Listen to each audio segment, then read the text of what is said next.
no tempo de Jesus. Nazaré, no advento de Jesus, era uma cidade pequena com pouco mais de 2.000 habitantes, situada entre os morros, numa encosta de montanhas que descia para o vale de Jezrael. As estradas que vinham de Séforis e outras partes, além das estradas principal das caravanas que cortavam este vale, desde o Mar Morto até Damasco, recortavam a província em todos os sentidos. O clima de Nazaré era acentuadamente saudável, embora bastante frio no inverno, descortinando ao viajante uma das mais belas paisagens da Galileia e quiçá do resto do mundo. Os campos cultivados com cevada, trigo e aveia, que manchavam a pradaria em tons de verde, cessavam junto à encosta dos montes Tabor e Gilboas, depois de formarem delicado tapete de vegetação recortado pelos fios de águas cristalinas do regato e dos rios. À distância, as colinas banhadas de luz solar limitavam o horizonte num tom azul, lilás e violeta, enfeitadas no cimo pelas coroas de neve do fim do inverno, completando o quadro vivo e fascinante dessa magnífica paisagem. As encostas dos morros eram pontilhadas de atalhos e estradas que subiam do vale e serpenteavam entre os tufos de musgos e de flores silvestres, cintilhando sob o orvalho da madrugada. Alguns caminhos convergiam para o coração da cidade de Nazaré, que se aninhava na concavidade das montanhas. Outros seguiam rumo em direção ao Mar Morto ou Damasco, a Séforis ou a Cafarnaum. Eles se abriam por entre a fartura dos vinhedos e de oliveiras que forneciam o vinho gostoso e o azeite mais suave da Galileia. As granjas multiplicavam-se pelas planícies, mas sempre rodeadas de bosques e ciprestes. Também havia figueiras pesadas de frutos de caldo doce, limoeiros de cheiros penetrantes, romãzeiras carregadas de romã e cerejeiras com cachos carnudos e vermelhos.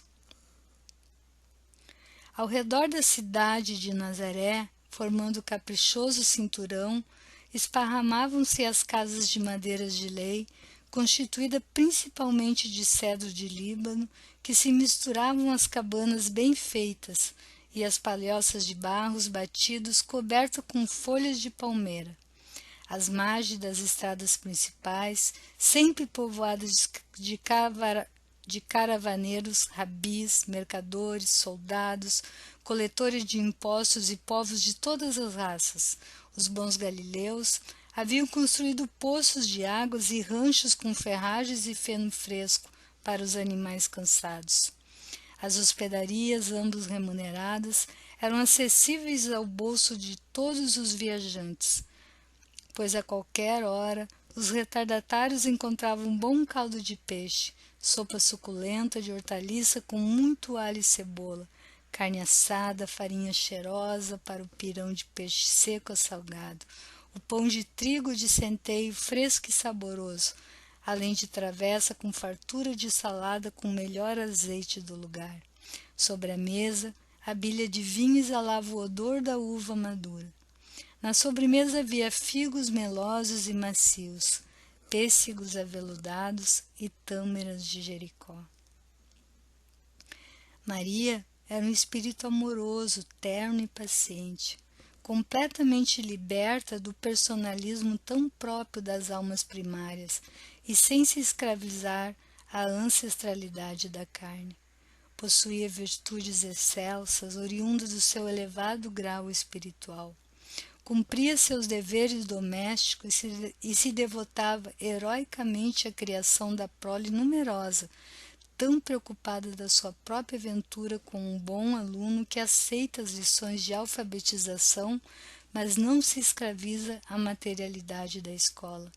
Oferecia de si toda ternura, paciência, resignação e humildade, sem qualquer exigência pessoal. Na época de Jesus, escolas se multiplicavam em Jerusalém e mesmo pelas cidades adjacentes, pois ensinava-se em casa, nas ruas e nas sinagogas. No entanto, o ensino se particularizava por uma imposição religiosa, pois tanto as crianças como os adultos, assim que aprendiam a ler, devotavam-se a interpretar tudo que se reportava à religião judaica. Era um estudo do culto, das concepções religiosas, quanto às profecias e aos salmos, que transformavam cada alfabetizado em um novo cooperador intelectual e pessoal para o templo. Sem dúvida existiam estabelecimentos superiores, tais como as escolas rabínicas, na maioria afiliada à escola de Hillel, e preferida pelos fariseus que ensinavam botânica, medicina, agricultura, higiene, direito, arquitetura e outros. Mas as mulheres, afora o conhecimento primário para o entendimento razoável, eram destituídas da cultura geral. Maria, no entanto, era muitíssimo considerada em Nazaré, por ser exímia em bordados, costuras, tecelagem de tapetes de lã e cordas, cujo ofício aprendera durante sua estada entre as Virgens de Sião, no Templo de Jerusalém. Ela aproveitava todos os instantes disponíveis para contribuir com suas prendas e confecções no orçamento da família, que era precário em face do trabalho modesto de José na oficina de carpintaria. Embora mulher meiga e amorosa, anjo exilado na terra em face da sua modesta cultura e falta de conhecimentos profundos da psicologia humana, Maria vivia o imediatismo das reações emotivas e sem as complexidades do intelecto, mas era tão dadivosa ao próximo, assim como a fonte de água pura renova-se à medida que se esgota. Como a rosa que doa incondicionalmente o seu perfume, ela jamais se preocupava em saber qual o mecanismo que transformava o adubo do solo em fragrância tão odorante. Quando o menino Jesus atingiu os 10 anos, Maria já era responsável por uma prole numerosa, pois além dos filhos sobreviventes do primeiro casamento de José com Débora, já havia nascido Efraim, José, Elizabeth e Andréia, enquanto Ana e Tiago são posteriores. A sua vida doméstica entre os filhos assemelhava-se à existência das demais mulheres hebreias da época, pertencente às famílias de parcos recursos. Era costume as mulheres secarem os trigos e centeios em esteiras expostas ao sol, e depois os levarem aos moinhos da redondeza, onde os vendiam em quartas e assim aumentavam a receita do lar. Algumas famílias pobres dos subúrbios de Nazaré plantavam legumes e hortaliças ou destilavam sucos de frutas em pequenos alambiques. Outras conseguiam mesmo extrair o azeite das oliveiras e com isso obtinham um pecúlio mais sólido para os gastos habituais. Eram mobilizados todos os recursos possíveis para a sobrevivência, porquanto, além da época dos serviços modestos da carpintaria, do ofício de tecelão, oleiro, ferraria e celeiro, não existia em Nazaré qualquer indústria de alto calado, capaz de desafogar a despesa dos seus moradores. As mulheres hebreias, laborosas, decididas e engenhosas, faziam pães de trigos e de centeio misturados ao mel, farinha cheirosa de tubérculo da terra, e depois torradas, ou de peixe, preparavam deliciosos frutos em caldo e os vendiam em potes de barro clausurado. Coziam frutos como pêssego, a pera e o damasco em açúcar cristalizado, que acomodavam em caixas de madeira de cedro fino e forradas com folhas de parreira. Algumas casas eram tradicionalmente procuradas pelos interessados e compradores, a ponto de os seus moradores serem incapazes de atender aos pedidos de doces, farinhas de cereais e de peixes, fruta em calda, suco, conservas de hortaliças e legumes em potinhos de barros, em que muitas mulheres eram exímias e experientes. Assim era também a vida de Maria, mãe de Jesus, que se desdobrava com os filhos tanto quanto possível para a sustentação do lar. pois todos cooperavam na fabricação de doces, plantação modesta de legumes e hortaliças, na secagem do trigo, do centeio e do peixe, de modo a viver a existência modesta, porém razoável. Era uma vida árida e laboriosa, de poucas compensações, divertidas ou de descanso. Quase que o maior entretenimento era cultivado num desafogo delicioso junto ao poço comum que abastecia o lugarejo da água necessária. Depois da tarefa exaustiva do lar, o intercâmbio jovial e ruidoso em torno da fonte da água de Nazaré significava um descanso para o espírito atribulado. A hora de buscar água constituía um encontro festivo entre o mulherio, para a troca de notícias em comum, em que iam desde a preocupação da criação da prole até os percalços da vida alheia. Vizinhos, amigos, forasteiros, mercadores e rabis reuniam-se em torno do poço tradicional, o qual se tornava o dominador comum de todas as ansiedades e emoções dos nazarenos. As jovens, as anciãs e os meninos formavam filas compridas carregando bilhas, vasilhames de cobre, potes, jarras vidradas e moringas que brilhavam ao sol, numa cena pitoresca e tentadora ao pincel do mais rude artista. Ao redor dessa fonte floresciam amizade e nasciam amores. Acertavam-se noivados, se pensava em casamento. Mais de um gesto cortês do jovem ao carregar a bilha de água da moça encabulada resultou mais tarde numa união feliz. E o menino Jesus, sempre serviçal e atencioso, principalmente com os velhos e doentes, prestava toda sorte de favorecimento ali junto ao poço, movendo-se alegre e jubiloso entre bilhas, jarras e vasilhames de todos os tipos e moldes. Ele se regozijava de encher os cântaros dos mais velhos, lavava jarra, ajudava os cães a mitigar a sede. Às vezes, tudo terminava em inesperados banhos de águas, em consequência das travessuras de outros meninos, seus conterrâneos. Retornava alegre e brincalhão depois de ajudar junto à fonte. Ele jamais desmentia o seu espírito de justiça e respeito ao próximo, pois jamais carregava a jarra da água da moça antes de servir a mulher idosa. Quando José faleceu, vítima de um insulto cardíaco, e Jesus alcançava os seus 23 anos, Maria assumiu definitivamente a direção do lar e manteve junto de si, como a ave ciosa da prole, os menores, enquanto José, que atingia 20 anos, ajudado por Tiago por 11 anos, se denotava o serviço de carpintaria herdada do pai. Efraim, com 22 anos, demonstrando desde cedo um espírito especulador, pertinaz e ambicioso, já se fazia intermediário em alguns negócios de fornecimento de víveres e suprimento para os grandes negociantes hebreus e fornecedores dos romanos. Alguns anos depois, a sua situação financeira era bastante desafogada e respeitada, enquanto Andréia prestava algum serviço aos vizinhos e caravaneiros nos entrepostos. Ana e Elizabeth ajudavam nos bordados que Maria lhe ensinava como fruto do seu aprendizado entre os jovens de Sião de Jerusalém. Os enteados Eleazar, Matias e Cleófas, também conhecidos por Simão, filho de José, jamais mostraram qualquer ressentimento ou queixas contra aquela mulher heróica que os amparara desde a meninice sob o afeto puro de mãe adotiva.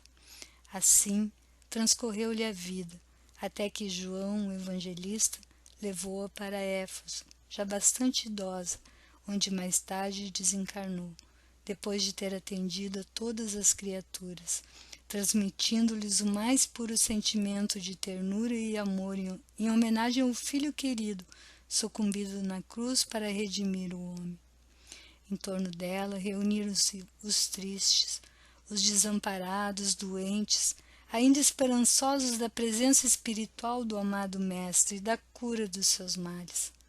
Maria, boníssima e leal do seu amor a Jesus, Lamentava-se por vezes pelo fato de não ter compreendido há mais tempo a sublime e heróica missão do seu filho.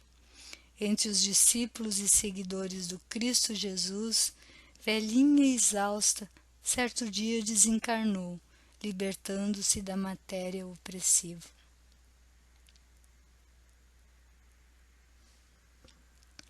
José era um homem serviçal, reservado e conhecido pela sua retidão, firmeza de caráter e ação moral, além de excessivamente cauteloso nas coisas mais simples. Muito atencioso para com a família, embora severo, jamais aceitava qualquer compromisso profissional, caso ainda não tivesse alguma dúvida em poder cumpri-lo. Enérgico, sóbrio e religioso, mas sem o excitamento fanático ou exagero místico, manifestava profundo respeito para com os preceitos e regras sagradas da Torá.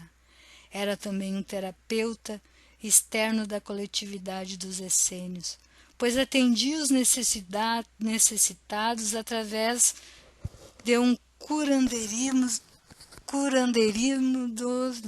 curandeirismo à base de passes fluídicos e radiações magnéticas, cujo trabalho, desprovido de qualquer interesse financeiro, foi objetivo da atenção de Jesus. Assim, temos ideia relativa do ambiente onde Jesus cresceu e formou o seu caráter de homem, e como o homem teve sua infância com suas brincadeiras, sua juventude, com suas expectativas e desilusões. Passou pelo período escolar de aprendizado das coisas de sua terra. Foi assediado por belas jovens, pois despertava o interesse e o desejo feminino, porque era um homem belo para os padrões da época. Teve a oportunidade de observar o homem em sua essência, vivendo em comunidade com suas dificuldades e solidariedades, alegrias e tristezas. Teve a oportunidade de sentir a materialidade valer mais em uma sociedade em que a hipocrisia ainda dominava as ações em detrimento ao espírito, ao amor e à caridade. Mas teve como base de sua sustentação sociológica e psicológica uma família, composta por uma mãe extremamente amorosa e por um pai trabalhador e íntegro. Uma fruta boa não poderá nascer de uma árvore não boa. Uma fruta boa só poderá nascer de uma árvore boa. Não podemos desligar Jesus da sua vida e o seu evangelho do mundo social em que ele viveu, pois se o fizermos estaremos construindo um mito. É impossível aplicar as palavras e os exemplos de Jesus para hoje sem levar em conta o mundo dele, o contexto socioeconômico, as estruturas vividas por ele. A sociedade em que Jesus viveu era substancialmente agrícola, transacional e pré-capitalista. Não era uma sociedade industrial. A propriedade da terra da Palestina, Judéia, Samaria, Galiléia estava concentrada na mão de pouca gente, portanto predominava o latifúndio. Isso nós vamos encontrar nas parábolas dos talentos. O grande patrão, antes de ir para a cidade, entrega os talentos, o dinheiro, para os seus servos, de maneira que esses possam produzir. Na parábola dos vinhateiros, temos o patrão que sai e arrenda a vinha para os empregados. Naquele tempo, a riqueza principal era a propriedade da terra. Por isso, Jesus condena essa riqueza, porque vê que a propriedade está muito concentrada, porque sabe que os meios para se chegar a tantas propriedades são, em geral, duvidosos. Alguma semelhança com a atualidade não é mera coincidência. É mais fácil um camelo passar pelo buraco de uma agulha do que um rico entrar no reino dos céus. Jesus não condena ninguém por ser rico, mas sim um meio, a maneira de se chegar a essa riqueza. A proposta positiva do Cristo é a partilha. Zequeu é o grande exemplo do impacto do Cristo. Para ser seguidor do Cristo, tem que ser, sobretudo, ético. A segunda atividade econômica da época era o artesanato. Ainda não havia a implantação da indústria organizada como meio de produção, e os produtos, objetos e construções eram resultado de pequenos artesãos, cujas profissões passavam de pai para filho. Jesus foi artesão junto com José, seu pai. Praticava carpintaria, produzindo móveis, utensílios de madeiras e materiais usados em construção. Durante o tempo após a morte de José, chegou a trabalhar com Zebedeu construindo navios. O comércio era a terceira atividade econômica daquele tempo. Nas pequenas cidades e feira era o local onde se faziam as trocas de mercadorias, pois a atividade monetária era ainda muito reduzida. No tempo de Jesus, as explorações não se davam tanto em nível salarial, mas sim em impostos. Havia dois sistemas de impostos, o romano e o religioso. Dai a César o que é de César. O Estado era teocrático, isto é, o Estado religioso. Quando os juízes vão julgar alguém, aplicam as regras da Bíblia segundo a sua interpretação. O sumo sacerdote é o dirigente político da nação. Ainda existia o Sinédrio, conselho formado por 80 membros, tendo à frente o sumo sacerdote. A religião e política era uma coisa só. Qualquer comportamento blasfemo e religioso era subversivo. Quando Cristo, por exemplo, cura em dia de sábado e não observa as tradições, ele estava tendo um comportamento subversivo. A sociedade era piramidal, tendo a classe alta no topo da pirâmide. Depois vinha a classe dos ricos, após a classe dos comerciantes. A seguir, a classe dos remediados. E lá embaixo, formando a classe baixa, o povo, a multidão, a massa de gente sem maior coesão interna, sem espírito de classe. Mateus diz: Jesus olhou a multidão e teve pena, porque ela estava prostrada e cansada como ovelha sem pastor. Aqui estavam os artesãos do interior, diaristas, arrendatários rurais, escravos, criados, doentes, mendigos, órfãos, viúvas, estropiados, loucos, possessos. Ficavam loucos por causa da sua posição social, e os leprosos eram os últimos dos últimos. Agora, já sabemos ambientes em que Jesus, o Cristo reencarnado, nasceu e viveu como homem mais uma vez. O lugar, a família, os hábitos, a cultura, o sistema político e econômico, a hipocrisia, o orgulho, a falta de caridade e de misericórdia. E Jesus foi conviver com os mais pobres, os que estavam mais abaixo desse sistema piramidal. E nesse ambiente onde pouca esperança restava aos que não tinham vez e nem voz, que Jesus inicia o seu movimento com uma nova proposta, completamente diversa dos seus antecessores.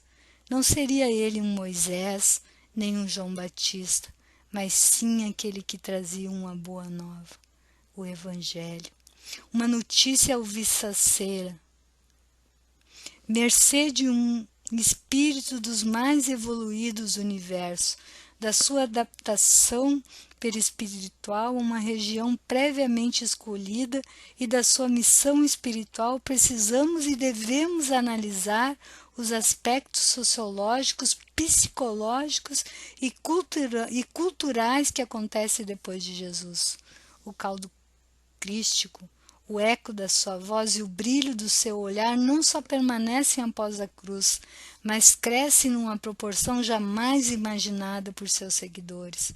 Começa pelo seu movimento, cujo diferencial se caracteriza pelo seu modo de contrapor, sem o uso da violência, aos dominadores que mantinham o povo em condições sociais adversas. E continua pela casa do caminho com Pedro, Tiago e Levi, e mais tarde Estevão. Imaginem a quebra de paradigma que foi a criação de uma casa que se preocupava com os doentes, com os mendigos, com os velhos, Isso foi considerado na época uma afronta ao sistema estabelecido pelo Sinédrio. Além de tudo, os apóstolos esclareciam a população lendo os evangelhos de Jesus. A população mais pobre, a maioria analfabetos que jamais teriam oportunidade de serem lembrados por aquela sociedade preconceituosa, dominadora e segregadora. Agora eles ouviam nos finais de tarde, quando o sol ia se pondo, enquanto tomavam um prato de sopa e alguém lhe curava as feridas, que deveríamos fazer aos outros aquele que queríamos que fizessem para nós. Que a vida não terminava, pois havia muitas moradas na casa do Pai. Era um momento de júbilo, de felicidade, de esperança renovada. Por isso se encontravam escondidas debaixo da terra, dos vales abandonados, nas montanhas, para referenciar o Nazareno que havia morrido na cruz, apenas porque lhe haviam lhe trazido aquela mensagem de esperança, de amor e de caridade. Por eles aprenderam a se dar as mãos, a suportar calados os mais cruéis castigos e torturas. Morriam sorrindo e calados, e deixavam os inimigos cada vez mais enraivecidos e sem estratégias para enfrentá-los. A casa do caminho dava palavra, mas também dava ação pela mão estendida com um prato de comida, com um curativo, uma peça de roupa para o frio. A obra de Jesus passa por Paulo de Tarso, que como perseguidor era Saulo, e como seguidor mais fiel de Jesus passa a ser Paulo. Paulo que vai transformar o movimento de Jesus em um impacto fulminante, porque além de mudar a forma de ver a vida das pessoas, causa um impacto político e econômico. Político porque ele tinha sido um dos mais altos na escala da pirâmide. Econômico pelas consequências dos seus movimentos, gerando economia com muita gente viajando de lá para cá e de cá para lá, gerando um intercâmbio jamais visto até aquela época. O impacto mais expressivo do cristianismo por 18 séculos vai acontecer com a Igreja, embora essa não tenha em sua essência contemplado os mais profundos ensinamentos de Jesus. A Igreja falhou. E como falhou! Esqueceu o que Jesus falou do enriquecimento ilícito. Esqueceu dar a César o que é de César e a Deus o que é de Deus. Esqueceu do ame ao próximo como a si mesmo. Mas mesmo assim, não podemos negar as profundas mudanças que o mundo passou a perceber a partir dos anos 300. Se ainda não erradicamos no seio da sociedade muitas aberrações do comportamento, a Igreja teve importância fundamental para que esses desvios não se tornassem maiores e, quem sabe, piores. Depois do século XV, com Lutero, a nova Igreja dá mais um salto na interpretação dos ensinamentos de Jesus, estabelecendo um novo conceito. Agora os cristãos não precisam mais serem pobres e a Igreja rica. Todos têm direito ao trabalho, ao conforto e ao progresso. E agora a terceira revelação. O Espiritismo vem nos mostrar com praticidade que os ensinamentos do Cristo são aplicações das leis de Deus e que só através da convivência poderemos encontrar o caminho da felicidade enquanto sociedade civilizada. As mensagens dos espíritos traduzidas e organizadas por Kardec nos mostram que nascemos e morremos muitas vezes, e estes fenômenos biológico e espiritual, quando bem compreendido, vai significar uma mudança profunda no modo como a humanidade inteira vai se organizar, transformando sua cultura, seu modo de vida, sua forma de reagir. A Igreja primitiva nos trouxe a aplicação do amor incondicional, da caridade, do respeito a todos, amparando os pobres, curando os doentes e permitindo o acesso de todos aos ensinamentos de Jesus. Paulo de Tarso nos trouxe, entre tantas coisas, a mediunidade, não como uma coisa nova, mas como uma coisa natural a ser absorvida. entendida e usada para o recebimento de lições de espiritualidade. A Igreja Católica, em princípio, estabeleceu regras sociais, princípios que tinham o intuito de organizar a sociedade em seus modos de convivência e que até hoje muito se mantém.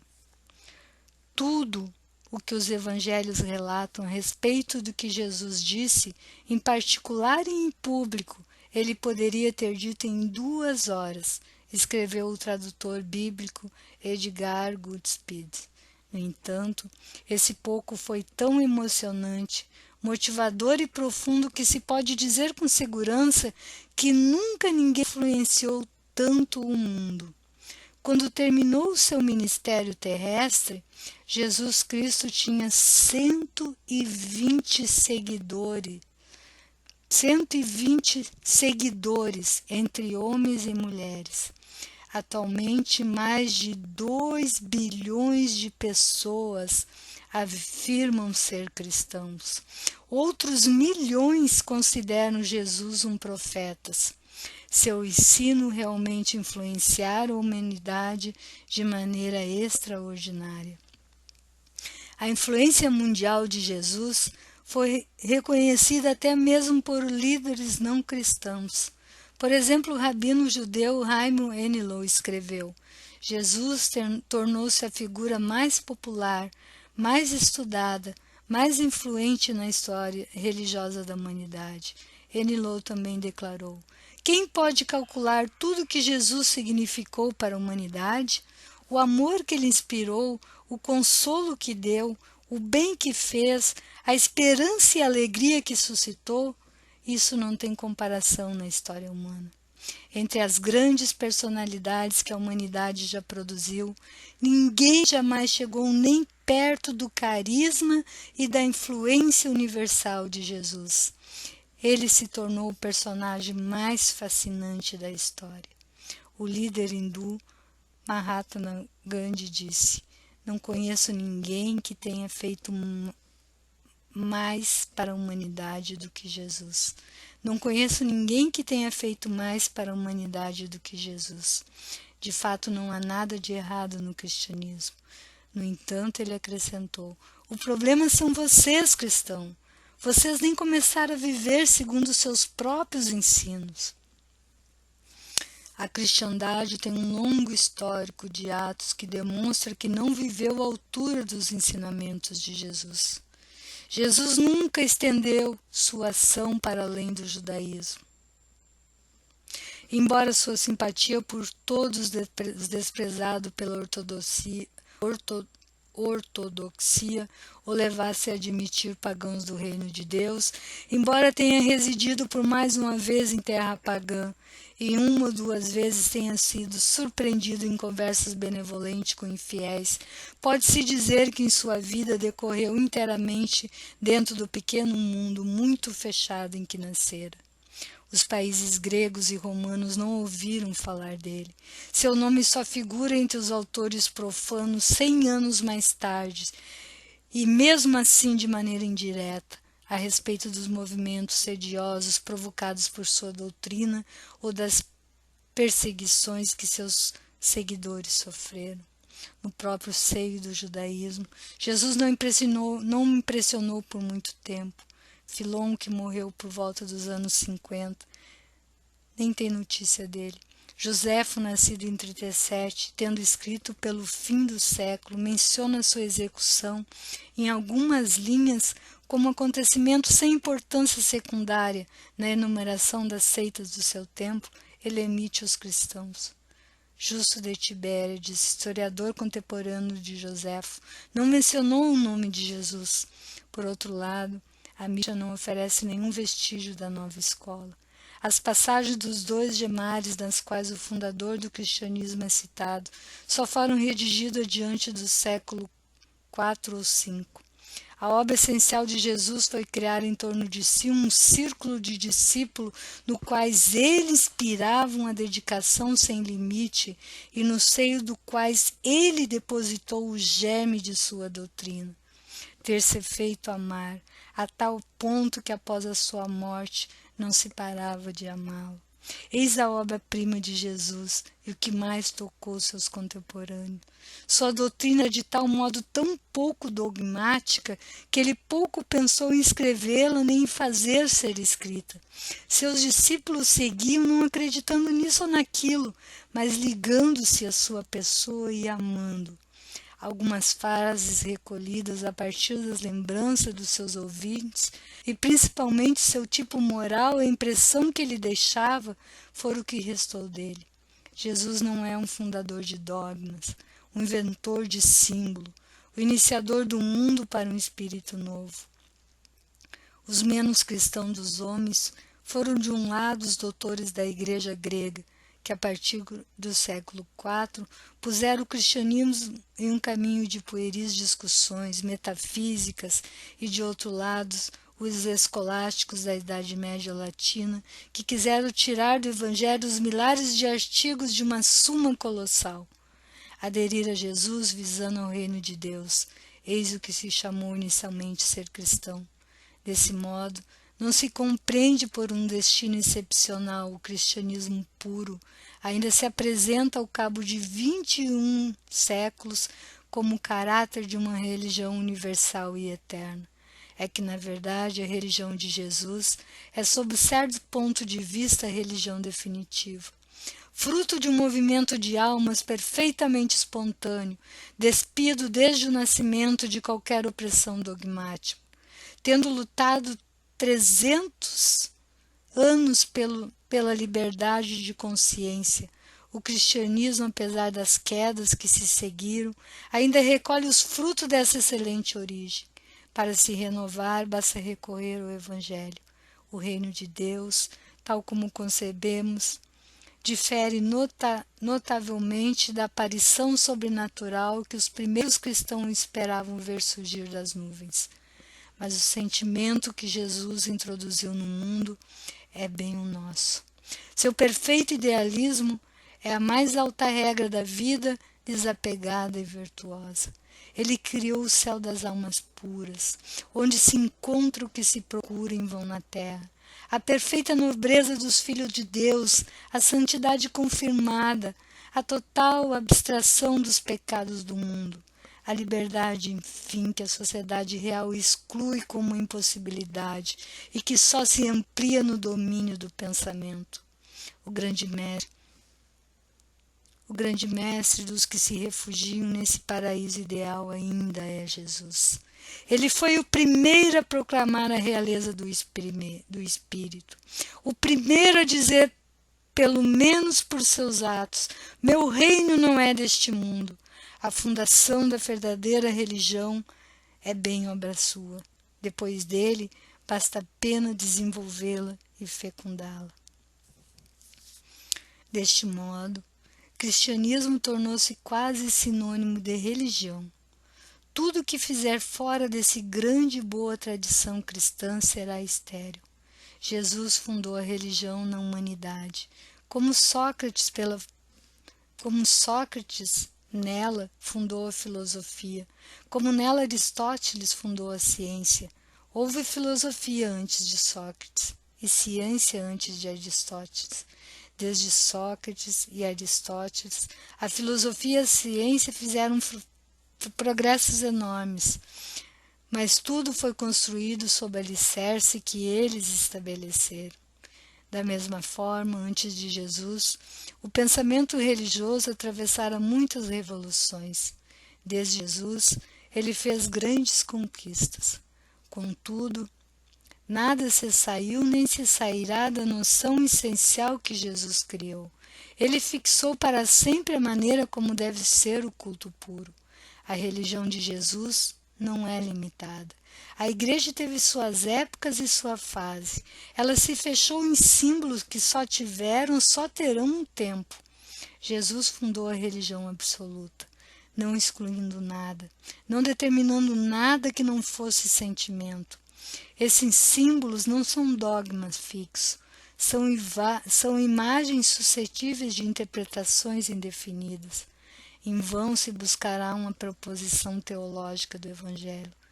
todas as profissões de fé são adulterações de ideias de Jesus, mais ou menos como as escolásticas da Idade Média, ao proclamar Aristóteles o único mestre de uma ciência acabada, falseada, o pensamento de Aristóteles, que se tivesse assistido aos debates da escola, teria repudiado essa doutrina estreita. Ele teria aplaudido seus opositores. Do mesmo modo, se Jesus estivesse entre nós, reconheceria como discípulo não os que pretendem encerrá-lo todo em algumas frases de catecismo, mas os que trabalham para continuá-lo. A glória eterna em todas as ordens de grandeza é de ter posto a primeira pedra. Pode acontecer que na física e na meteorologia dos tempos modernos não se encontre uma única palavra dos tratados de Aristóteles